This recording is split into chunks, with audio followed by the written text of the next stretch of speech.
We will finally complete the biometric entry-exit visa tracking system, which we need desperately. In my administration, we will ensure that this system is in place.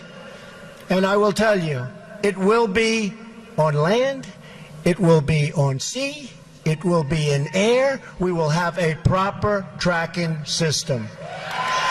Hi, Chuck. He used to love me when I was a Democrat, you know.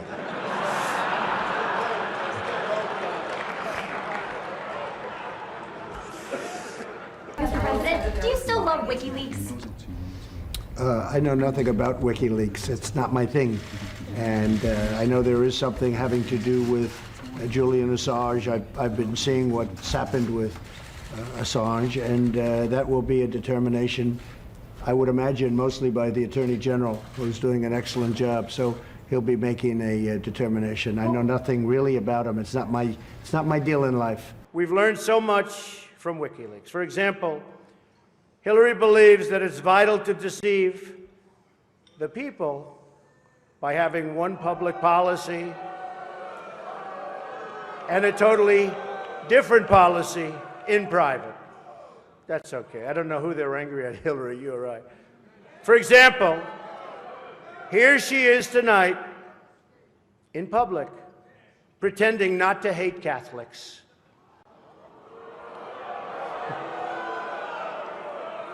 Now, if some of you haven't noticed, Hillary isn't laughing as much as the rest of us. That's because she knows the jokes. And all of the jokes were given to her in advance of the dinner by Donna Brazil. WikiLeaks, I love WikiLeaks. WikiLeaks. WikiLeaks. This WikiLeaks is unbelievable. You said you loved WikiLeaks at another campaign press conference. That WikiLeaks has done a job on her, hasn't it? The more emails WikiLeaks releases, the more lines between the Clinton Foundation, the Secretary of State's office, and the Clintons' personal financiers. Now we learned out through WikiLeaks that Hillary Clinton was paying the protesters $1,500 each to be violent at our rallies. Through WikiLeaks today, it's just been shown that this is, as I've been saying, a rigged system with more collusion, possibly illegal. I know nothing about WikiLeaks. It's not my thing. Allow due process, so no one's rights are trampled, but the ability to go to court, obtain an order, and then collect not only the firearms, but any weapons in the possession Or of that might individual. take the firearms first and then go to court, because that's another system, because a lot of times by the time you go to court, it takes so long to go to court to get the due process procedures. I like taking the guns early, like in this crazy man's case that just took place in Florida. He had a lot of firearms. They saw everything. To go to court would have taken a long time. So you could do exactly what you're saying, but take the guns first, go through due process second. But you have to be very, very powerful on background checks. Don't be shy. Very strong on mentally ill. You have to be very, very strong on that. And don't worry about bump stock. We're getting rid of it where it'll be out. I mean, you don't have to complicate the bill by adding another 2 paragraphs. We're getting rid of it. I'll do that myself because I'm able to. Fortunately, we're able to do that without going through Congress. So if the 4 of you could work together and come up with some beautiful foundation, add and subtract to it, put it for a vote, let's get it done. That's what we have to do. Mr. President, what do we do about weapons of war easily accessible on our streets? What you're going to have to do is discuss it with everybody and any solution. No, it's a very complex solution. You do. You have weapons on the street. That's what we're talking about with black market. These are black market weapons. And, you know, the problem, Diane, is that these aren't where you walk into a store or buy. These are where somebody hands you a gun and you hand them Oh, no, some you money. go into a store and you can buy an AR-15. You can. You can buy a Tech-9. I mean, you can buy all these weapons. Well, this is what you're going to Light have to triggers, discuss, many Joe. bullets. Yeah, Joe and Pat, you're going to have to discuss that. You'll sit down with Diane and everybody else, and you'll come up with something. And I think I really believe it has to be very strong. I'd rather have you come down on the strong side instead of the weak side. The weak side would be much easier. I'd rather have you come up with a strong bill, and really strong on background checks. That is why I have called for red flag laws. What the hell did you just say? That is why I have called for red flag laws, Also known as extreme risk protection orders. It's a law going into effect here in New York at the end of the month. Governor Andrew Cuomo signed the red flag law legislation in February. Parents, teachers, law enforcement can all report people who they believe are a threat to themselves or others. If there's enough evidence, authorities can prevent them from ever getting guns or take away guns they already have. We must make sure that those judged to pose a grave risk to public safety do not have access to firearms, and that if they do, those firearms can be taken through rapid due process. The new law gives authorities in New York the power to confiscate guns before any crime is committed. The governor voiced his skepticism today on MSNBC that the president's words on the red flag law will turn into action. I say to the president this, if you are sincere about what you're saying, do an executive order. We must do more to protect our children. We have to do more to protect our children. And just a few moments ago, I signed a memorandum directing the Attorney General to propose regulations to ban all devices that turn legal weapons into machine guns. The Department of Justice now says bump stocks fall within the definition of machine gun under federal law, a move foreshadowed by the president in October. We're knocking out bump stocks. I've told the NRA, I've told it, bump stocks are gone. The president is once again fulfilling a promise he made to the American people. And this morning, the acting attorney general signed the final rule making clear that bump stocks are illegal because they fall within the definition of machine guns that are banned under federal firearms law. A 90-day period now begins, which persons in possessions of bump stock type devices must turn those devices to an ATF field office or destroy them by March 21st. And so just doing something on this background check issue and using that as a base, and then I would like to add some of these other things we've talked about, I think would make a major difference. So if you could add that to this bill, that would be great, Diane. If you could add what you have also, and I think you can, into the bill. So Joe, are you ready? Can you do that? Joe, can you do that? Pat, can you add some of the things? You're not going to agree with me. Yeah, if you help.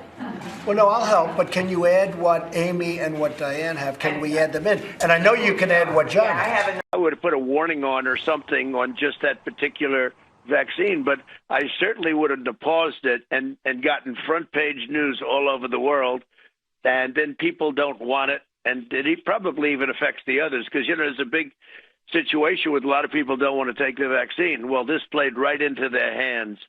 And they want me to do public service messages and everything about everybody taking the vaccine. And look, I guess in a certain way, I'm the father of the vaccine because I was the one that pushed it. To get it done in less than 9 months was a miracle. Fauci said it would take 3 to 5 years. Would you recommend to our audience that they get the vaccine then? I would recommend it, and I would recommend it to a lot of people that don't want to get it, and a lot of those people voted for me, frankly. It is now my great pleasure to officially welcome the President of the United States, Donald J. Trump, to the closing session of the World Economic Forum's annual meeting 2018. Mr. President, you cannot imagine how much we are looking forward to your speech. Not just the 3,000 leaders assembled here in Davos, but also the millions joining us globally, thanks to the presence of key media from around the world.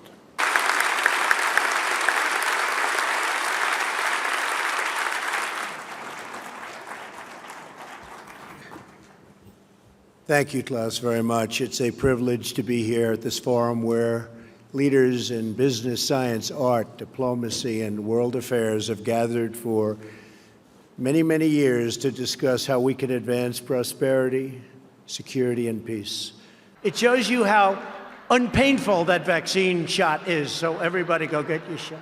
It works incredibly well, 95%, maybe even more than that. It works incredibly well, and I would recommend it to a lot of people that don't want to get it, and a lot of those people voted for me, frankly. But, you know, again, we have our freedoms, and we have to live by that, and I agree with that also. But it's a great vaccine, it's a safe vaccine, and it's something that works. When you have the vaccine, people that do, and it's a very small number relatively, but people that do get it get better much quicker. And it's a very important thing to know. They don't get nearly as sick, and they get better. Lindsey Graham's an example. He said, if I didn't have this vaccine, I would have died. I recommend you take it, but I also believe in your freedoms 100%. To keep new cases from entering our shores, we will be suspending all travel from Europe to the United States for the next 30 days. The new rules will go into effect Friday at midnight. Additionally, last week I signed into law an $8.3 billion funding bill to help CDC and other government agencies fight the virus and support vaccines, treatments, and distribution of medical supplies. I have really good news. Today, our nation has achieved a medical miracle. We have delivered a safe and effective vaccine in just 9 months. This is one of the greatest scientific accomplishments in history. It will save millions of lives and soon end the pandemic once and for all. I am thrilled to report that the FDA has authorized the Pfizer vaccine. We have given Pfizer and other companies a great deal of money, hoping this would be the outcome, and it was. Pfizer and Moderna have announced their vaccine is approximately 95% effective, far exceeding expectations. These vaccines are also very safe. American citizens participated in clinical trials that were far larger than normal and had no serious side effects. The dedicated and independent experts at the FDA meticulously studied the results of the trials, and it has now passed the gold standard of safety. And you know what? I believe totally in your freedoms. I do. You got to do what you have to do. But I recommend take the vaccines. I did it. It's good. Take the vaccines. But no, that's okay. That's all right. You got your freedoms. But I happen to take the vaccine. The vaccines do work, and they are effective. And here's my thing. I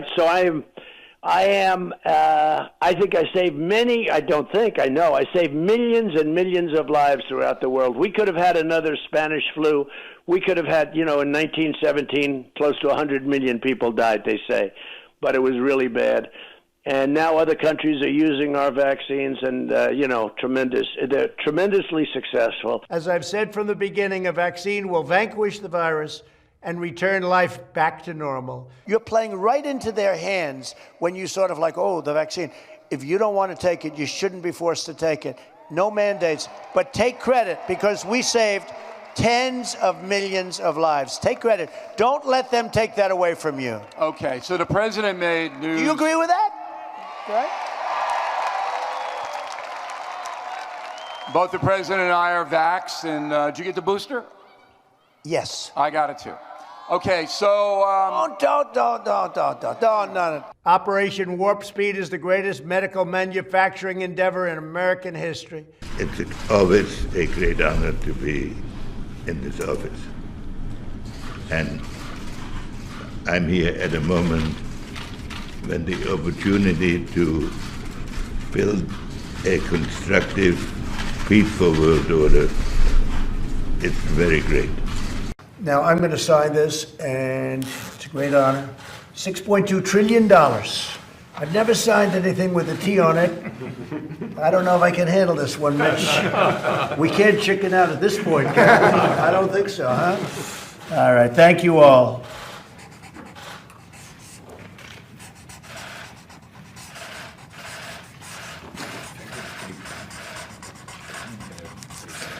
Good, I wanted that to be a nice signature. That was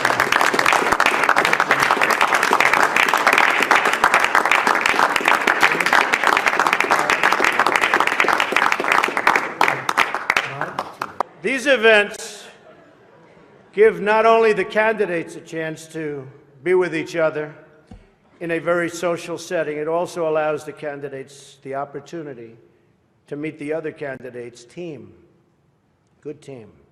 I know Hillary met my campaign manager. and I got the chance to meet the people who are working so hard to get her elected. There they are, the heads of NBC, CNN, CBS, ABC. There's the New York Times right over there, and the Washington Post. They're working overtime. True. Can fact check him in real time. Last time at the first debate, we had millions of people fact checking, so I expect we'll have millions more fact checking because, you know, it's just awfully good that someone with the temperament of Donald Trump is not in charge of the law in our country. Because you'd be in jail. Secretary Clinton.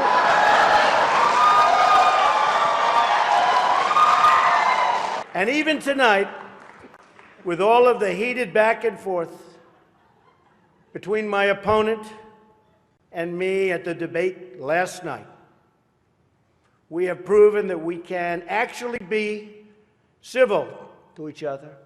In fact, just before taking the dais, Hillary accidentally bumped into me, and she very civilly said, "Pardon me."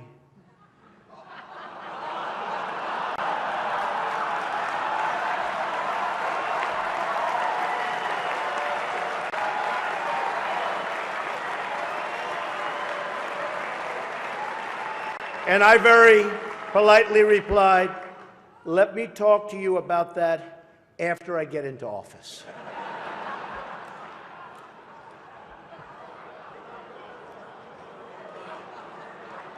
I have a lot of respect for those two people. Just kidding, just kidding. You know, WikiLeaks just actually came out. John Podesta said some horrible things about you, and boy, was he right. He said some beauties. And you know, Bernie Sanders, he said you have bad judgment. You do. There is something that I wanted to say, because I was very honored, very, very honored, when I heard that President Bill Clinton and Secretary Hillary Clinton was coming today. Everyone knows, of course, Hillary's belief that it takes a village, which only makes sense, after all, in places like Haiti, where she's taken a number of them. And I think it's appropriate to say, and I'd like you to stand up. I'd like you to stand up.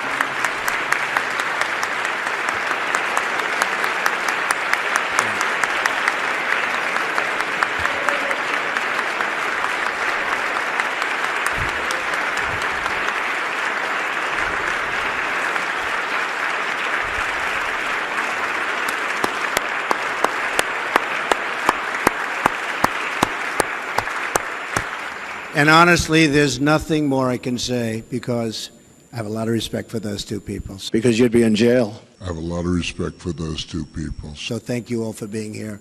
And we're going to have 4 great years, hopefully, of peace and prosperity. I have a lot of respect for those two people. Thank you very much. Henry Kissinger has been a friend of mine. I've liked him, I've respected him, but we've been friends for a long time, long before my emergence in the world of politics, which has not been too long. But we have been really in the, I guess you'd say, the New York seat a little bit, but we got to know each other very well. He's a man I have great, great respect for. I have a lot of respect for those two people. He's also somebody, usually I say, have you ever been in the Oval Office?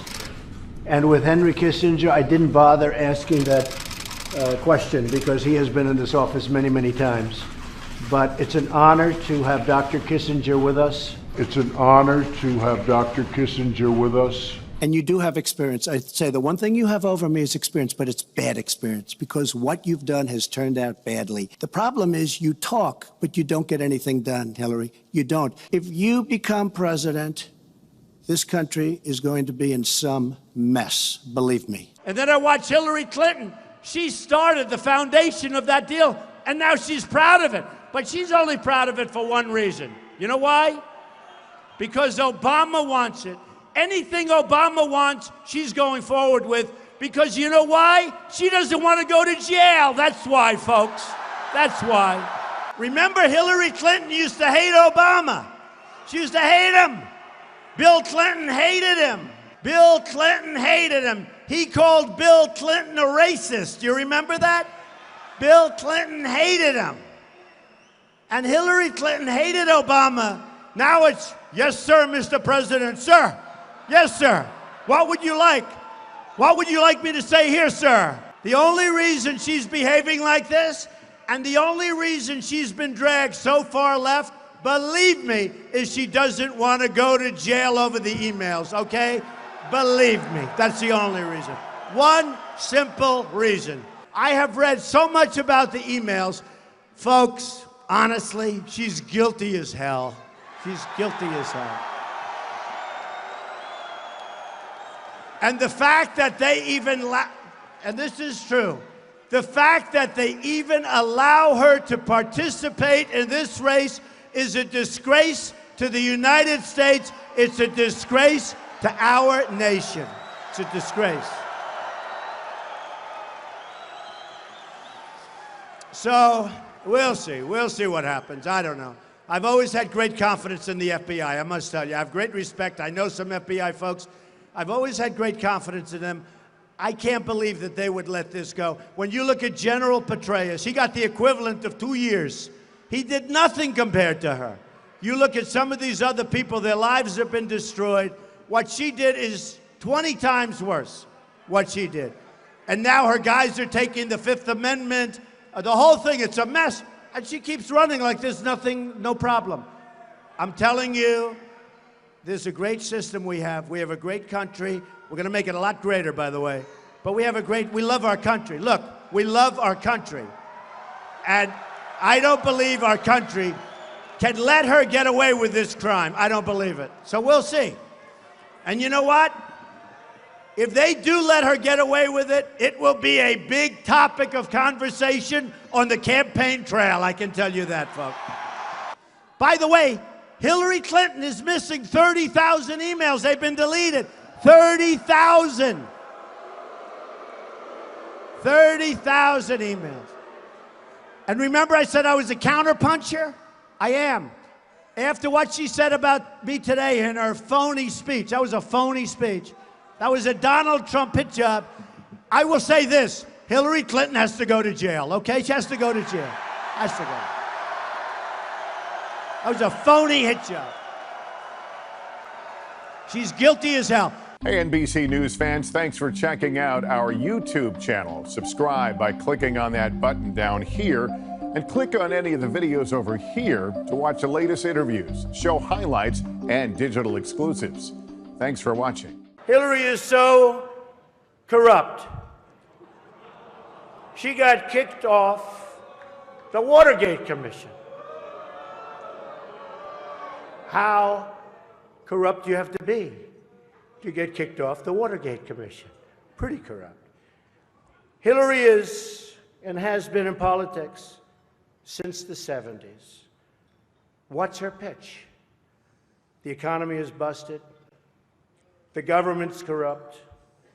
Washington is failing. Vote for me. I've been working on these problems for 30 years. I can fix it, she says. I wasn't really sure if Hillary was going to be here tonight because I guess you didn't send her invitation by email. Or maybe you did and she just found out about it through the wonder of WikiLeaks. On her way to work one morning, down the path along the lake, a tender-hearted woman saw a poor, half-frozen snake. His pretty-colored skin had been all frosted with the dew. "Poor thing," she cried, "I'll take you in, and I'll take care of you. Take me in, O tender woman. Take me in, for heaven's sake. Take me in, O tender woman," sighed the vicious snake. She wrapped him up all cozy in a comforter of silk and laid him by her fireside with some honey and some milk. She hurried home from work that night, and as soon as she arrived, she found that pretty snake she'd taken in had been revived. "Take me in, O tender woman. Take me in, for heaven's sake. Take me in, O tender woman, sighed that vicious snake. She clutched him to her bosom. You're so beautiful, she cried. But if I hadn't brought you in by now, oh heavens, you would have died. She stroked his pretty skin again and kissed him and held him tight. But instead of saying thank you, that snake gave her a vicious bite. Take me in, O tender woman. Take me in, for heaven's sake. Take me in, O tender woman, sighed the vicious snake. I have saved you, cried the woman, and you've bitten me, heavens, why? You know your bite is poisonous, and now I'm going to die. Oh, shut up, silly woman, said the reptile with a grin. You knew damn well I was a snake before you took me in. You knew damn well I was a snake before you took me in.